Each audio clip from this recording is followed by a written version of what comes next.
하나님의 말씀 마가복음 6장 1절에서 6절까지의 말씀입니다. 예수께서 거기를 떠나사 고향으로 가시니 제자들도 따르니라. 안식일이 되어 회당에서 가르치시니 많은 사람이 듣고 놀라 이르되 이 사람이 어디서 이런 것을 얻었느냐. 이 사람이 받은 지혜와 그 손으로 이루어지는 이런 권능이 어찌 됨이냐. 이 사람이 마리아의 아들 목수가 아니냐. 야고보와 요셉과 유다와 시몬의 형제가 아니냐. 그 누이들이 우리와 함께 여기 있지 아니하냐 하고 예수를 배척한지라. 예수께서 그들에게 이르시되 선지자가 자기 고향과 자기 친척과 자기 집 외에서는 존경을 받지 못함이 없느니라 하시며 거기서는 아무 권능도 행하실 수 없어 다만 소수의 병자에게 안수하여 고치실 뿐이었고 그들이 믿지 않음을 이상히 여기셨더라. 아멘. 여러분의 명절에 대한 기억은 어떻습니까? 잠시 명절 이야기를 조금 하려고 합니다. 명절이면 많은 사람들이 고향을 향합니다. 제 기억 속의 명절은 귀성행렬로 대변됩니다. 저는 다행히도 저희 친척들 대부분이 서울에 사셨어요. 그러니 그렇게 막히지는 않았습니다만 여러분 이제는 명절이라고 해도 10시간씩, 12시간씩 고속도로에서 시간을 보내는 일은 없죠. 아주 스마트해진 시대를 살아가다 보니 예매하는 것도 아주 스마트합니다. 굳이 역에 가서 길게 줄을 늘어서서 사는 일은 이제는 없습니다. 여러분 고향에 갈 때 그런데 어떻게 가십니까? 제법 힘을 주고 가죠. 옷도 좋은 옷을 빼입고요. 또 가급적이면 좋은 차를 타고 가려고 합니다. 선물도 양손 가득 챙겨갑니다. 이게 허례허식만은 아닌 것 같아요. 사실 부모님이 자식들이 어떻게 살아가는지 알 방법이 없잖아요. 그러다 보니 자식된 입장으로서는 좋은 차를 타고 가는 것으로, 좋은 옷을 입고 가는 것으로, 양손 가득 선물을 사가지고 가는 것으로 아마도 이렇게 대답하는 것 같아요. 저 잘 지내고 있어요. 어렵지 않게 넉넉하게 살고 있습니다. 그러니 너무 걱정하지 마세요. 그런 의미가 담겨 있을 겁니다. 이처럼 명절에 집에 가는 길은 많은 사람들에게 설렘과 기대를 안겨줍니다. 누군들 안 그렇겠어요. 오늘 본문에 주님께서도 고향으로 가셨다는 기사가 기록되어 있어요. 주님께서 고향 가실 때 어떤 마음이셨을까요? 주님이 냉정한 분이 아니세요. 예루살렘을 보시고 우시는 주님이셨습니다. 죽었다는 나사로의 무덤 앞에서 우셨던 분이 바로 주님이세요. 그 주님이 고향 마을에 내려가실 때 어떤 마음이셨겠어요? 오랜만에 만나는 형제들과 또 부모님, 주님께서도 마음이 설레셨겠죠. 그런데 오늘 성경은 아주 이상합니다. 예수님의 가족들이 도통 등장하진 않습니다. 물론 그 이름은 나타나 있습니다. 이웃 주민들이 거명은 합니다만 등장하지는 않습니다. 오랜만에 회포도 풀고 있었던 일들 정겹게 나누는 모습을 기록할 만도 한데 복음서 어디에서도 찾아볼 수가 없어요. 다만 예수께서 회당에서 말씀을 선포하신 내용만 기록하고 있습니다. 게다가 고향 마을에 도착했는데 이게 웬일입니까? 사람들이 예수님을 환영하지도 않아요. 오늘 본문에서 여러분의 가장 눈에 띄는 단어 어떤 단어입니까? 아마도 배척한지라일 것입니다. 오랜만에 고향에 왔는데 사람들이 배척했다. 이게 도대체 무슨 뜻일까요? 이 배척하다라는 말이 길 한가운데 장애물을 놓다, 걸림돌을 놓다 이런 의미를 갖고 있어요. 다시 말해서 예수께서 고향에 도착하셨는데 예수님을 수용하지 않고 받아들이지 않고 오히려 예수로 말미암아 걸려 넘어지게 된 거예요. 예수께서 갈릴리 이 고을 저 고을 다니실 때마다 사람들이 몰려들었죠. 환영했습니다. 환대했어요. 그리고 많은 병자들과 귀신 들린 사람들을 데려와서는 고침을 받았죠. 그 사람들 얼마나 좋았겠습니까? 그리고 얼마나 칭송했겠습니까? 덩달아 그 제자들도 어깨가 으쓱했겠죠. 예수께서 고향 마을 가실 때 제자들과 함께 가셨거든요. 제자들 아마 고향 사람들이니 얼마나 환대해 줄까 생각했을 겁니다. 이런 생각 가지고 갔더니 된소리만 맞습니다. 배척만 당합니다. 그런데 본문이 더욱 충격적인 것은 2절을 통해 나타납니다. 안식일이 되어 회당에서 가르치시니 많은 사람이 듣고 놀라 이르되 이 사람이 어디서 이런 것을 얻었느냐? 이 사람이 받은 지혜와 그 손으로 이루어지는 이런 권능이 어찌 됨이냐? 여러분, 2절 말씀이 왜 충격적일까요? 이 사람들이 안목이 있었어요. 예수님의 지혜를 알아보았다고요. 예수께서 행하시는 권능을 알아차렸다고요. 이분이 보통 사람이 아니구나, 비범하신 분이구나를 인지했다고요. 알아차렸는데, 인식했는데 배척했다는 겁니다. 복음을 들었다고요. 복음을 알아차렸다고요. 하나님 나라가 선포되고 있는 이분이 선지자구나를 알아차렸음에도 불구하고 그들이 배척했다는 겁니다. 이것이 충격적이죠. 복음을 모르고 배척한 게 아니에요. 사람들을 선동하는 이상한 말을 전하는 말쟁이 아니야? 그것으로 배척한 것이 아니라 복음을 들었고 그 지혜를 깨달았고 권능을 보았음에도 불구하고 배척했다는 겁니다. 그럼 도대체 그들은 왜 예수님을 배척했습니까? 예수께서 나사렛 사람이라는 것 때문이었어요. 그가 목수였다는 것 때문이었습니다. 오늘 본문에 나타나 있잖아요. 그 형제들이 이러이러하지 않느냐? 그 누이들이 우리와 함께 살고 있지 않느냐? 모치는 마리아 아니냐? 한마디로 우리 동네 사람 아니냐? 마리아 아들 목수 아니냐? 이것이 사람들이 예수님을 배척한 이유였습니다. 그런데 이것이 더욱 충격적인 것은 자신들도 나사렛 사람이었기 때문입니다. 자신들이 나사렛 사람인데 나사렛 분이신 예수님을 부정한 거예요. 배척한 거예요. 여기에서 잠깐 나사렛이라는 의미를 짚어보려고 합니다. 나사렛, 우리에게는 너무나 익숙한 지명이죠. 예수께서 유년 시절을 보내신 곳이 바로 나사렛입니다. 그래서 나사렛 예수, 우리는 이렇게 부릅니다.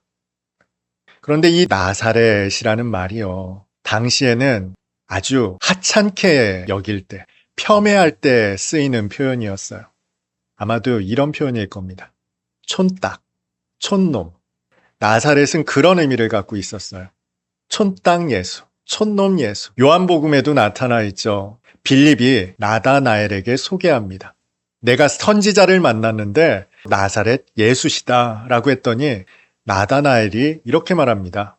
나사렛에서 무슨 선한 것이 날 수가 있겠느냐. 당시 사람들의 인식이 그랬어요. 얕잡아 보거나 무시하는 표현이 바로 나사렛이라는 말이었습니다. 이것은 시사하는 바가 있죠. 그들 자신도 나사렛 사람이었는데 나사렛 예수를 배척했습니다. 다시 말해서 자기 자신을 스스로 인정하지 않는 꼴이 되어버린 것이죠. 이것이 바로 오늘 본문이 담고 있는 메시지입니다. 여러분, 나는 예수를 믿는다라고 고백을 하는데 내가 하나님 나라를 잘 살고 있는지에 대해서는 의구심을 갖게 되는 경우가 있습니다. 하나님을 믿는다면서요. 하나님 나라를 사는 것이 당연한 것 아닙니까? 그런데 정작 나는 하나님의 나라를 살지 못하는 것만 같은 생각이 들 때가 있어요. 왜 그럴까요? 왜 나는 하나님 나라를 살지 못하는 것 같을까요? 오늘 본문이 바로 그 이야기를 하고 있죠.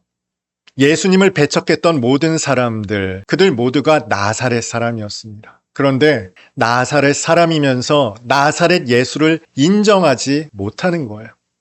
나 자신에 대한 불신이죠. 이것은 나아가 하나님에 대한 불신에까지 이르게 되는 겁니다. 하나님께서도 이런 나는 어쩔 수 없을 거야. 이런 현실을 살아가는, 이런 나사렛을 살아가는 나는 어쩔 수 없을 거야. 여러분 혹시 이런 생각 가지고 살지 않으세요? 이 상황에서는 어쩔 수 없는 거야. 이 상황에서는 어떤 예수를 믿는 사람이라도 이렇게밖에 할 수 없을 거야 라는 생각 가지고 계시지 않습니까? 이것이 바로 나에 대한 불신입니다. 어쩔 수 없지 않겠어? 그런데 이것은 자연스레 하나님에 대한 불신으로까지 이어지죠. 이런 나 하나님도 어쩔 수 없겠지. 그러니 나는 이런 선택을 할 수밖에 없는 거다. 스스로 위안을 삼으며 살아가게 된다는 거예요. 마치 같은 고향 사람들이 예수님을 배척했던 것과 마찬가지입니다. 아무리 복음의 능력이라 할지라도 그 지혜라 할지라도 나사렛 사람인 나에게는 미치지 못할 것이라는 어찌 보면 굳은 믿음, 확신에 사로잡혀 살아가는 거예요. 그런데 이 믿음은 나에게만 국한되지 않습니다. 하나님 나라를 살아가는 다른 사람에게까지 이어져요. 다른 사람들의 주님을 향한 착함과 선함과 그 열정을 부정하게 만듭니다. 혹시 이런 생각 해보신 일 없으세요? 나도 예수 믿는 사람이지만 참 요즘 예수 믿는 사람들 어떻게 그럴 수가 있을까? 이 말 속에는요, 나에 대한 부정이 담겨 있고요. 뿐만 아니라 타인에 대한 부정도 함의되어 있습니다. 나도 예수 믿는 사람이지만 여기에는 나에 대한 자조 섞인 표현이 있어요. 내가 온전히 하나님 나라를 살지 못한다는 거죠. 그런데 뿐만 아니라 다른 사람들도 그 하나님 나라를 사는 것에 대해서 인정하지 못하겠다는 거예요. 그들의 선의, 착함, 열정, 저거 위선 아니야? 거짓 아니야? 라는 인정하지 못하는 마음이 다른 그리스도인에 대한 비난과 정죄로 나타납니다. 그들의 신학과 신앙과 삶에 대해서 편견을 가지고 판단해 버린다는 거예요.